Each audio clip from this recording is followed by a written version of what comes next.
Shalom para pemirsa sekalian, senang sekali saya Pendeta Rubin Adi Abraham bisa menjumpai Anda lagi dalam program Pelita Hati. Hari ini kita akan mengusung sebuah tema dengan judul Miliki Kondisi Keuangan yang Sehat.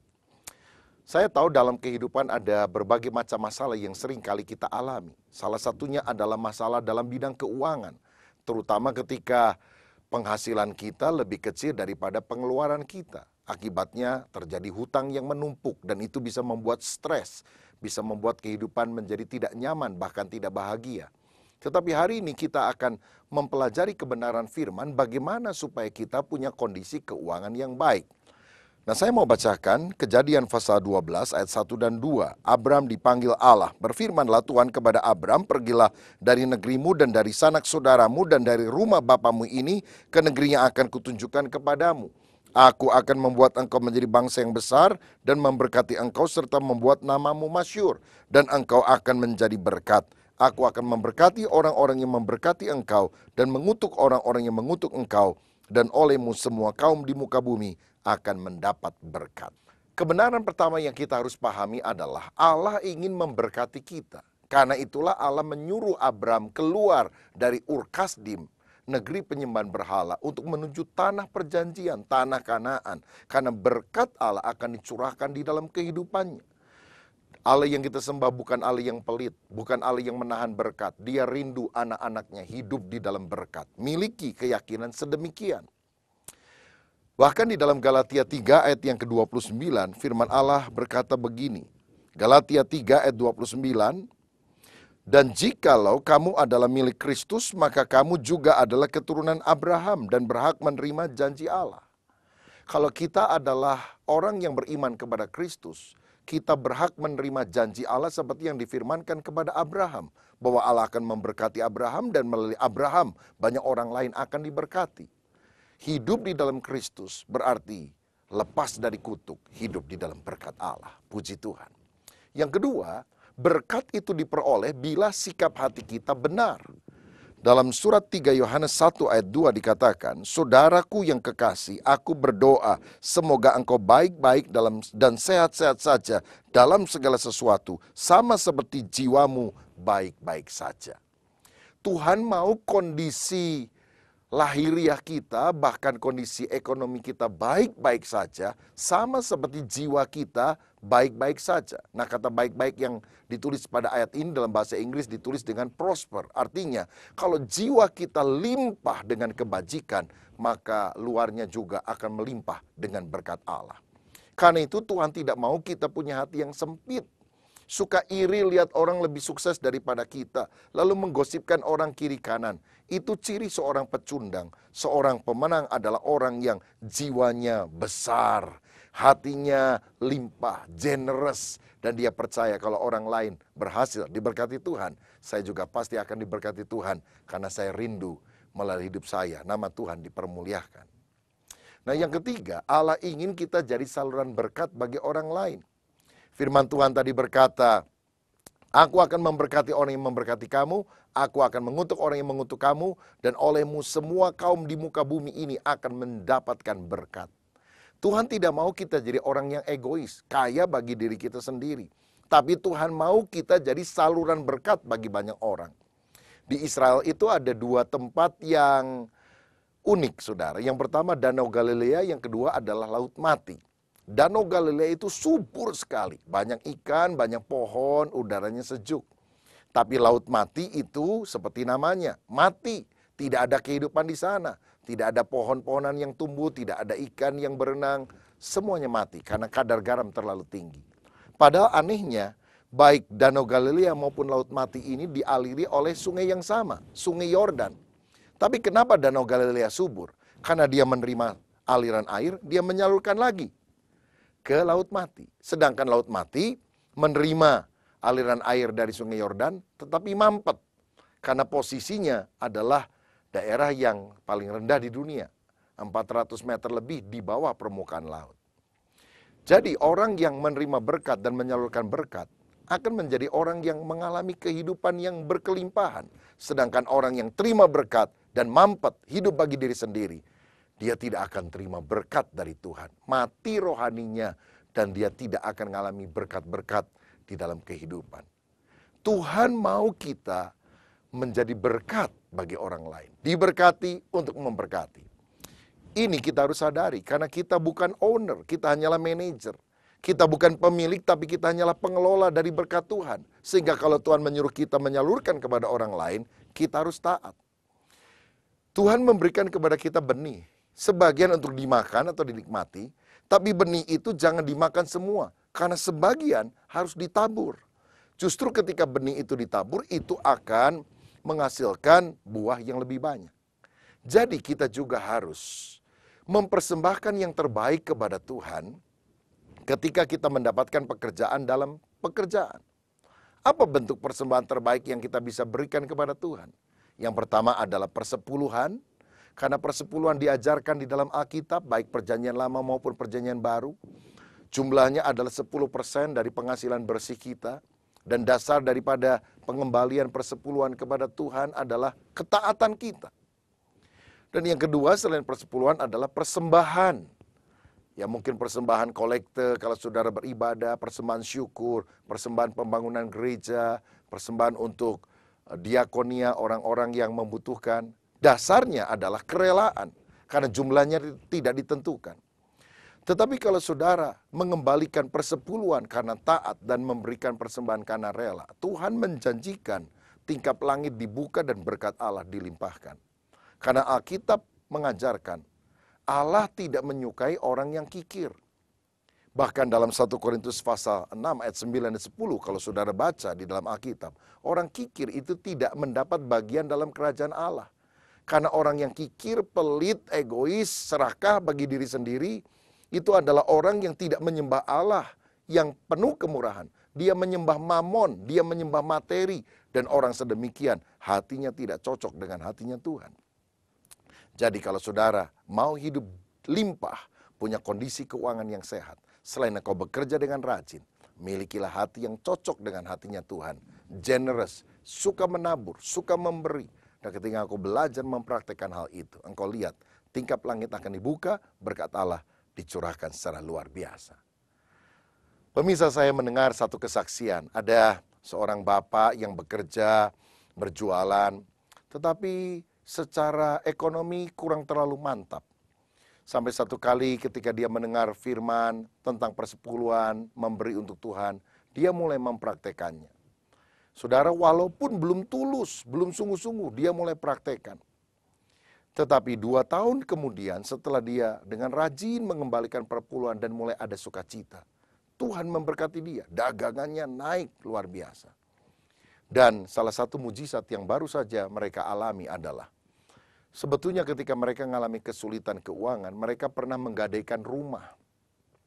Dan ketika sertifikat rumah itu mau ditebus kembali, sang pemilik menolak, tidak mau. Karena jumlah nilai rumah itu tentu sudah naik dan tidak mau ditebus dengan uang yang dulu pernah dipinjam. Sehingga sekian lama sertifikat rumahnya ada di orang. Tapi ketika mereka mulai taat setia mempraktikkan firman Tuhan, satu kali yang pegang sertifikat telepon dia bilang, kamu datang ke rumah saya ya. Dan ketika dia datang ditanya ada apa, hati saya nggak enak ini nahan sertifikat kamu, sudah kamu ambil saja. Tanpa suruh dia bayar apapun. Saya percaya ini mujizat Tuhan. Kenapa kok Tuhan bisa menggerakkan hati orang untuk memberkati dia? Orang yang menabur di ladang Tuhan, dia pasti akan diberkati dengan cara yang luar biasa, bahkan di luar jangkauan pemikiran kita. Pemirsa sekalian, hari ini hadir di studio kami Pendeta Rudi Gunawan yang melayani di Amerika Serikat. Dulu dia adalah mantan pebulu tangkis nasional, menjadi juara dunia ganda putra. Tetapi sekarang dia membaktikan hidupnya untuk melayani Tuhan. Dan dia akan bicara tentang bagaimana mengatasi masalah-masalah keuangan dalam kehidupan dalam terang firman Tuhan. Saya percaya saudara pasti akan diberkati melalui pembicaraan ini. Selamat menyaksikan. Pemirsa Pelita Hati, senang sekali pada hari ini saya, Evelyn Indriani, dapat kembali menjumpai Anda dalam program talk show kami yaitu Pelita Hati. Tentang problema keuangan, pastinya setiap dari kita termasuk juga orang percaya setiap hari dihadapkan dengan berbagai problema hidup dan juga problema keuangan. pada hari ini mendapat satu kesempatan yang sungguh luar biasa bahwa kami dari Pelita Hati mendapatkan kesempatan untuk boleh berbincang-bincang dengan seorang atlet juara dunia yang pastinya tidak pernah bisa kita lupakan. Untuk saya pribadi, beliau adalah Bapak Rudi Gunawan dan beliau adalah saat ini menjadi gembala sidang dari gereja di LA dan di San Francisco. Dan oleh kasih karunia Tuhan, beliau juga adalah suami dari seorang istri yang sangat cantik dan ayah dari 5 orang anak. Apa kabar Pak Rudi Gunawan? Baik, Evelyn. Baik, Ya. Luar biasa Pak. Tuhan itu baik. Semangatnya masih sama seperti dulu nggak Pak? Lebih semangat lagi sekarang. Lebih semangat lagi ya. Kayaknya semua pasti tidak pernah lupa waktu prestasi Bapak dulu. Semua perjuangan waktu membela nama Indonesia ya Pak. Sekarang kira-kira apa aktivitas Bapak? Sama, saya tinggal di Amerika. Saya mengembalakan Miracle Center yang ada di Rancho Cucamonga. Kurang lebih mungkin sekitar 400-an orang.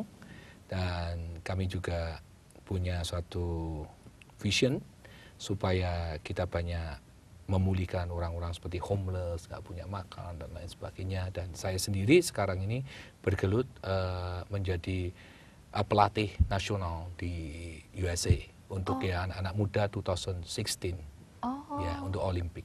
Oke, luar biasa. Berarti masih olahraganya masih jalan terus Masih ya Pak? jalan Ya? terus. Karena pantas semangatnya sama fitnya masih dapat banget ya Pak ya. Puji Tuhan. Hari ini tentang problema keuangan nih Pak. Dalam kehidupan sehari-hari tidak pernah bisa lepas, termasuk orang percaya juga. Kira-kira apa kendala yang seringkali menjadi penyebab seseorang punya problema keuangan, Pak Rudi?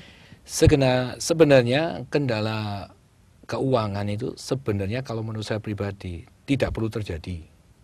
Kenapa? Karena segala sesuatu kendalanya terjadi itu karena ketidakkesetiaan. Karena misalkan sekeluarga kalau tidak kesetia aja akan repot kan. Sama kendala keuangan itu kalau saya boleh ngomong itu uang itu sebenarnya punya sayap untuk bisa ditarik. Tapi karena ketidaksetiaan dia tidak tahu caranya. Bagaimana untuk bisa menarik uang itu? Contohnya seperti di Lukas 6 ayat 38. Ukuran yang kamu untuk memakai akan dikukuhkan kepadamu. Nah, kalau misalkan kita kendala keuangan yang kita hadapi, kenapa? Karena kita ngukurnya misalkan yang terjadi ke gereja lah, semua gereja. Kita memberikan persembahan hanya 1.000 perak, 1.000 perak, 1.000 perak. Lalu kebutuhannya kita 500.000 untuk per bulannya untuk mencukupi kebutuhan dan lain sebagainya. Tapi waktu dia berdoa, lah kita ngasihnya cuma 1.000 perak. Karena ketidakkesetiaan kita takut ini, kita takut itu.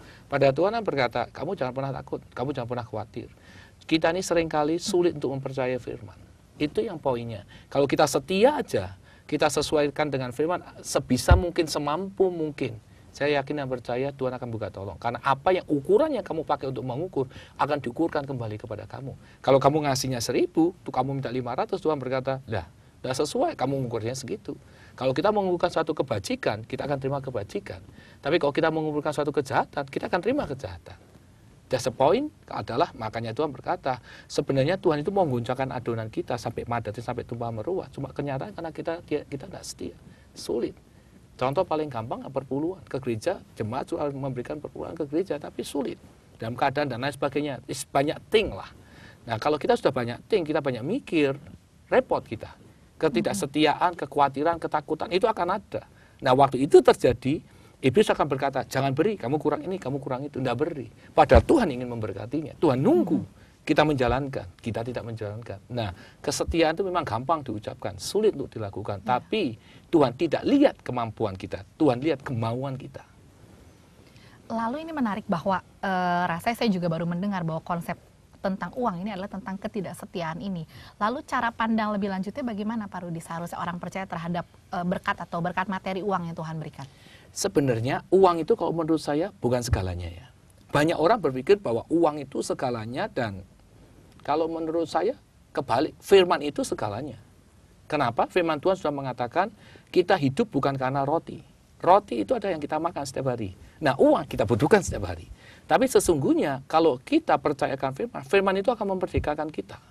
Tapi karena kita tidak rajin, kita hanya rajin ngitung uang, ngitung kurangnya kita lebih bisa seakan-akan pandai. Karena kita tidak rajin membaca firman Tuhan, kita tidak tahu bagaimana cara firman itu memberkati kita. Makanya seringkali kita malas baca firman setiap pagi, kadangkala kita bangun pagi lupa berdoa, kita aktivitas, kita lebih menitik beratkan pada daging kita. Pada firman sudah menjanjikan, aku akan memelihara kebutuhanmu menurut kekayaan dan kemuliaannya. Aku akan mencukupkan semua kebutuhanmu. Berarti saat kita mau setia tunduk pada firman, satu kita bisa mengendalikan uang karena kita tahu janji Tuhan tentang berkat-berkat dalam hidup kita. Betul, ya. Lalu Pak, kita juga tahu di Alkitab ada di mana hartamu berada, di situ hatimu berada. Menurut Bapak betul tidak? Bagaimana aplikasi itu dalam kehidupan sehari-hari? Apa benar seperti itu? Ya, sebenarnya kalau apa yang dikatakan firman itu benar ya. Memang di mana hatimu berada, di situ uangmu berada. Yang menjadi yang harus kita ketahui bahwa kita ini adalah steward. Kita ini bukan owner sesungguhnya. Kita ini hanya dipercaya Tuhan untuk mengumpulkan dan nanti terserah mau dikasih kemana, terserah Tuhan. Tuhan yang menentukan. Kita boleh punya rencana sebesar apapun. Contoh ini misalkan, kita punya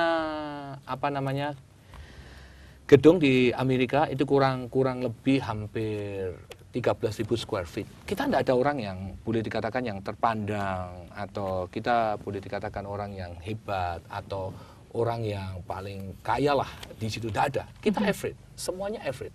Semuanya kita ini istilahnya itu bergantung dengan kehidupan mereka masing-masing. Contohnya mereka hidup ya seperti gas station, seperti mereka delivery koran dan lain sebagainya. Tapi dengan harga 13.000 square feet itu harganya $2 million. Kekuatan kita waktu kita bangun cuma 150 orang. Berarti nggak mungkin. Tapi kita ingat, kita ini bukan owner, kita steward. Kita lakukan apa yang bisa kita buat. Kita buat apa yang firman katakan. Kalau kita ngelakuin itu, maka kita akan memilikinya. Selama kita tidak melakukan itu, kita tidak akan pernah memilikinya. Karena tugas kita hanya ngumpulin aja, bukan menjadi milik. Seringkali kalau sudah ngumpul, untuk dikeluarin susah. Ini dia pikir ini uangku, ini buat aku, bukan buat kamu. Itu namanya rakus kalau saya bilang. Kalau kita rakus, sama aja kalau kita makan, kita rakus, kita akan keluar lagi. Nah, kalau kita sama uang, begitu meminati sekali, jangan harap Tuhan akan memberkati kita. Mungkin pemirsa bertanya-tanya tentang mengumpulkan tadi, kita adalah pengumpul. Prinsip firman Tuhan apa yang harus jadi panduan kita sebagai seorang pengumpul tadi, Pak? Panduan kita adalah mengumpul. Satu, kita butuh komitmen kita akan Tuhan. Kalau kita bisa komitmen, kita akan bisa mengumpulkannya. Tapi selama kita tidak akan komitmen, repot. Misalkan seperti tadi di depan saya katakan, perpuluhan itu komitmen, bukan kejujuran, komitmen. Kalau kita komitmen, kita pasti ada jujur. Selama kita tidak komitmen, kita tidak. Nah, kalau kita komitmen, Tuhan akan lebih komitmen ke kita. Waktu kita butuh, dia datang. Makanya seperti tadi saya bilang, bahwa kita mengumpulkan itu mengumpulkan uang sebenarnya bukan hanya komitmen, kita butuh kesetiaan. Kalau kita setia, maka uang itu akan datang. Kedua, kita belajar untuk melakukan firman. Karena firman tidak pernah berdosa, ya dan amin, alfa dan omega. Dan yang ketiga, kalau kita bisa bisa mengumpulkan uang, kita hanya obedient, patuh aja. Tuhan suruh apa? Hal yang sama. Ada satu anak muda di gereja kita, dia hanya punya uang cuma $50. $50 nggak ada artinya buat kita. Mungkin buat yang lebih, mungkin nggak ada artinya. Tapi buat anak muda ini sangat berarti. Karena 50-50-nya, dia hanya ngumpulin bisanya 50 itunya. Tapi habis itu dia diminta kembali. Kita bingung, datang nangis, gimana ini saya mau memberikan, nggak ngerti kita. Loh kenapa? Ya karena Tuhan suruh. Dia berani untuk bertindak, dia berani ngelakuin. Waktu dia masuk kan untuk bangun gereja, 50. Boleh dikatakan untuk 50 bangun gereja kan nggak mungkin, 2 million ya. Tapi hari ini dia menjadi satu pengusaha water. Hanya karena 50. Nah, justru itu sebenarnya seperti di depan tadi saya katakan, karena uang punya sayap, karena dia obedient, dia setia, dia melakukan firman, otomatis dia berkati Tuhan. Karena firman tidak pernah berdusta. Kadang-kadang berkat ini juga orang dunia mungkin sering lihat sebagai kasih karunia Tuhan ya Pak. Sebetulnya apakah kasih karunia Tuhan itu hanya berbentuk materi seperti itu atau bagaimana? Sebenarnya kasih karunia Tuhan itu bukan hanya materi. Kasih karunia Tuhan itu membuat kita wise, bijaksana. Karena kebijaksanaan itulah hingga kita bisa mengelola, kita bisa mengumpulkan, kita bisa give. Kalau selama kita ini pemikirannya bahwa segala sesuatunya diukur sama uang, kalau menurut saya kurang agree. Karena kasih karunia itu boleh dijabarkan lebih dalam lagi. Contoh seperti, kita punya uang cuma 200, kita mau beli 500, kekuatan kita sanggupnya 200. Dari mana yang 300? Tuhan adakan. Gimana caranya? Pokoknya ada aja. Kejadian dengan salah satu ibu. Ya, dia seorang pendoa syafaat, dia sudah ditinggal suaminya waktu masih hidup, Dia tidak punya mobil karena mobilnya udah dijual karena untuk kebutuhan hidup. Dia berkata, Tuhan, aku udah nggak punya nggak punya mobil lagi untuk pelayanan. Aku hanya punya sisanya kurang, kalau nggak salah waktu itu hanya 5 juta. Saya nggak bisa beli untuk mobil yang memang yang dibutuhkan untuk van yang besar, untuk jemput-jemput. Saya nggak kerja, gimana caranya? Dia berdoa, Bu. Tahu ada orang didatang, orang tuh nggak kena ketok pintunya. Sisanya 12 juta, harga mobil 17 juta dikasih. Orang itu berkata, aku dimimpiin Tuhan untuk memberikan kepada kamu. Itu anugerah. Itu the amazing. Makanya apa yang tidak pernah kita lihat, apa yang tidak pernah kita dengar, apa yang tidak pernah kita timbulkan dalam hati manusia, Allah memberikan bagi orang yang mengasihi dia. Karena tadi, kalau selama anugerah itu diukur sama uang, kalau menurut saya, tidak right. Anugerah itu sesungguhnya Tuhan memberikan kita wise. Untuk bisa melakukan, untuk bisa mengumpulkan, dan bisa mengelola. Setelah mengumpulkan tadi dikelola tadi Pak Rudi katakan. Nah, dikelola ini kan kaitannya mungkin secara dunia ada financial management, ada financial planning dan sebagainya. Sebetulnya kiat praktis menurut firman Tuhan mengelola berkat Tuhan keuangan itu seperti apa, Pak Rudi? Sebenarnya gampang sih, Bu. Justru semakin kita diberkati, semakin kita berani memberkati. Semakin kita istilahnya, selama kita diberi sama Tuhan, kita tidak pernah memberi, jangan harap dia akan memberi lagi. Simple sekali. Kalau misalkan namanya dibilang bagaimana praktisnya dalam manage keuangan, kita ini nomor satu utamakan Tuhan aja dulu dalam hidup kita. Selama kita bisa mengutamakan Tuhan di dalam kehidupan kita, saya yakin dan percaya dia akan mengutamakan. Contoh nih, kita lagi jual rumah, tiba-tiba kita dengar satu khotbah salah hamba Tuhan. Tahu-tahu Roh Kudus menggerakkan istri saya, dan istri saya berkata, ini uang habis dari jual mobil, ini harus diserahin. Saya berkata, dari mana? Kita harus manage. Kita butuh ini, ini, dan lain sebagainya. Kita kan harus secara dunia, semakin banyak kita mengirit keuangan kita, semakin nanti kita akan dapat banyak. Itu secara dunia. Tetapi Tuhan berkata, berilah maka kamu akan diberi. Arti berilah adalah mengutamakan Tuhan di atas segalanya. Kalau itu perintah, jalanin aja. Karena kita ini bukan pemilik. Tadi saya katakan bahwa kita ini pengelola. Si pemiliknya Tuhan. Kalau dia pemiliknya, saya yakin dan percaya pemilik yang baik, pemilik yang benar, tidak akan menghancurkan si pengelola. Apalagi si pengelola itu setia. Dia dengan melakukan untuk misalkan memerintah seseorang, dia melakukan seperti itu, tujuannya untuk memperbesar kapasitas si pengelola itu. Tapi kebanyakan si pengelola itu tidak mau dengar.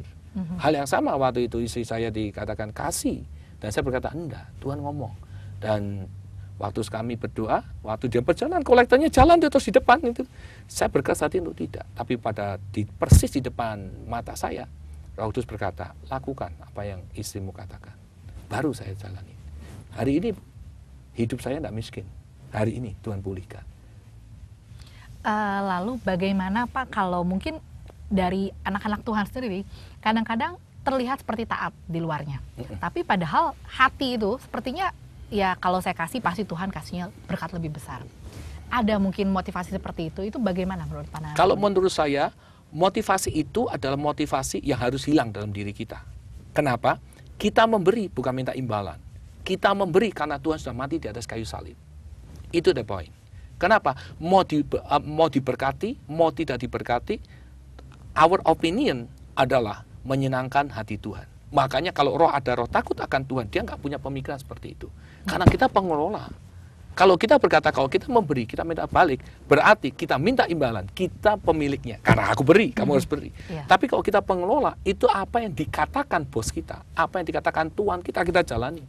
Mau diapain, itu bukan uang kita. Kalau kita sudah merasa memiliki, maka kita akan keep itu semaksimal mungkin supaya tidak mau rugi. Ada lagi Pak, mungkin ini saya bicara hal praktis, secara dunia mungkin ada orang yang tidak taat, lalu pada saat berjalan ternyata Tuhan mengambil berkatnya mungkin melalui sakit penyakit, mungkin melalui berbagai masalah, sehingga mungkin ada anak Tuhan yang mungkin tuh makanya waktu dulu kamu masih diberkati kamu nggak taat sih, jadi aja berkatnya hilang semua gitu. Menurut pandangan Pak Rudi gimana? Mungkin pemirsa ada yang pernah mengalami masalah seperti itu. Kalau menurut saya bukan seperti itu ya. Istilahnya, oh tuh gara-gara kamu udah ngasih jadi kena curse. Ya. Menurut saya enggak demikian. Curse itu bukan terjadi karena kamu istilahnya, oh karena gara-gara ini. Tidak. Kalau menurut saya, karena ketidaktaatan, apa yang kamu lakukan seperti yang saya katakan di depan tadi, apa yang kamu ukurkan, ya itu yang akan diberikan kepada kamu. Bukan istilah karena kamu kena kutuk, tidak. Tuhan tidak sekejam itu kalau menurut saya ya. Kalau kamu tidak mau memberi, tidak apa-apa buat Tuhan. Tuhan punya masih anak-anak yang lain. Tapi waktu kamu nanti minta, kamu butuh sesuatu, kamu jangan lari kepada aku. Kenapa? Karena kamu tidak bisa dipercaya. Seorang steward itu adalah orang yang mau dipercaya. Kalau orang sudah nggak bisa dipercaya, jangan harap dia bisa mendapatkan segala sesuatunya. Karena dia tidak bisa dipercaya, dia melakukan dengan keinginannya diri sendiri. Di Markus 4 ayat 35, waktu di Danau Galilea, angin ribut besar, Petrus berkata, aku seorang nelayan, aku mampu. Yesusnya tidur. Padahal pertama kali Yesus berkata pada murid-muridnya, mari kita ke seberang. Kata mari berarti dia mengajak murid-muridnya. Tapi waktu di perahu, dia ambil alih. Seharusnya kalau saya ngajak seseorang, orang itu harus ikut saya, bukan saya ikut orang itu. Tapi kebalik dengan murid-murid Yesus. Waktu Yesus ngajak, murid-muridnya malah istilahnya, take over. Seharusnya dia murid-muridnya dibawa sama Tuhan Yesus, bukan membawa Yesus. Makanya Yesus tidur. Begitu ada problem, begitu ada masalah, dia teriak Tuhan. Sebenarnya itu bukan, itu kesalahannya mereka ya, karena ketidaktaatannya mereka tadi yang di depan saya katakan. Ketidakkesetiaannya mereka, dia tidak tahu cara menjalankan firman Tuhan. Dia melakukan dengan opininya dia sendiri. Karena kalau menurut saya, orang hidup diciptakan oleh Tuhan untuk menyembah dan mengagungkan Tuhan, bukan untuk kepentingan kita sendiri. Makanya di depan tadi saya bilang, kalau sudah greedy, kalau sudah rakus, akan repot untuk mengerti jalannya Tuhan. Pak Rudi, mungkin pemirsa sering kali mendengar khotbah tentang problema keuangan ini, dan mereka mungkin rinduin mengalami terobosan keuangan. Tapi kadang-kadang mungkin mendengar firman, tapi aduh nggak tahu bagaimana menjalankannya. Mungkin Bapak punya satu kiat buat pemirsa, terobosan keuangan apa yang praktis mereka jalankan, yang mungkin bisa berdasarkan pengalaman Bapak atau orang yang Bapak layani?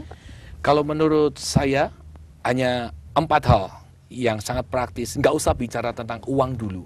Uang itu sangat, boleh dikatakan sensitif, atau uang itu sangat membuat kita berat untuk melangkah. Yang pertama, yang harus kita lakukan adalah takut akan Tuhan. Belajar dulu takut sama Tuhan. Selama kita ada roh takut akan Tuhan, kesananya gampang sekali. Kenapa? Karena rasa takut. Takut berkata respect. Kata rasa takut berasa menghormati. Kata rasa takut, dia tahu siapa Tuhan sesungguhnya. Apa yang dia lakukan, apa yang dia buat, apa yang dia kerjakan, kita tahu. Nah, kalau sudah kita punya rasa takut, belajar sedikit demi sedikit. Mungkin perpuluhan belum bisa memberi, coba ngasih dulu. Oh, mungkin ada Sunday school, butuh pekerjaan kasih. Dari situ dia meningkat, demi meningkat, akhirnya dia bisa memberi. Dan yang ketiga, belajar untuk istilahnya itu obedient. Apa yang Tuhan suruh, misalkan, saya yakin dan percaya setiap orang punya pengalaman pribadi masing-masing. Saat dia digerakkan, atau ada kerinduan yang besar, atau ada dorongan yang kuat, belajar untuk ngikutin. Oke, terima kasih Pak Rudi. Jelas Sama-sama. sekali bahwa hari ini tadi belajar untuk taat dan sadari bahwa kita hanya pengelola dan belajar untuk patuh pada apa yang Tuhan inginkan dalam hidup kita ya Pak ya. Jadi bukan tentang uangnya, tapi lebih daripada tentang firman dan hati kita terhadap kehendak Tuhan ya Pak ya. Pemirsa, senang sekali bahwa Anda selalu setia mengikuti program kami, dan pada hari ini biarlah apa yang disampaikan boleh jadi berkat, bahwa bukan tentang uangnya, tapi biarlah kita kembali pada hati kita. Kita boleh berdoa minta Tuhan tilik hati kita supaya kita boleh takut akan Tuhan sebagai permulaan segala hikmat dan sebagai permulaan segala terobosan keuangan dalam kehidupan Anda. Sampai berjumpa, Tuhan Yesus memberkati. Pemirsa sekalian, sampailah kita pada penghujung acara ini. Kalau engkau sedang mengalami masalah dalam bidang keuangan, percaya dan praktekkan kebenaran firman, ada mujizat yang Tuhan akan berikan kepada kita. Mari kita berdoa. Bapa Surgawi, Engkau menjamah setiap pemirsa, masalah apapun yang mereka hadapi, khususnya masalah ekonomi. Kiranya Tuhan akan menolong mereka, membukakan tingkap langit, yaitu ketika kami taat melaksanakan kebenaran firman-Mu. Berkat-Mu atas kami, dalam nama Yesus. Amin. Sampai jumpa pada program yang berikutnya. Tuhan Yesus memberkati Anda. Amin.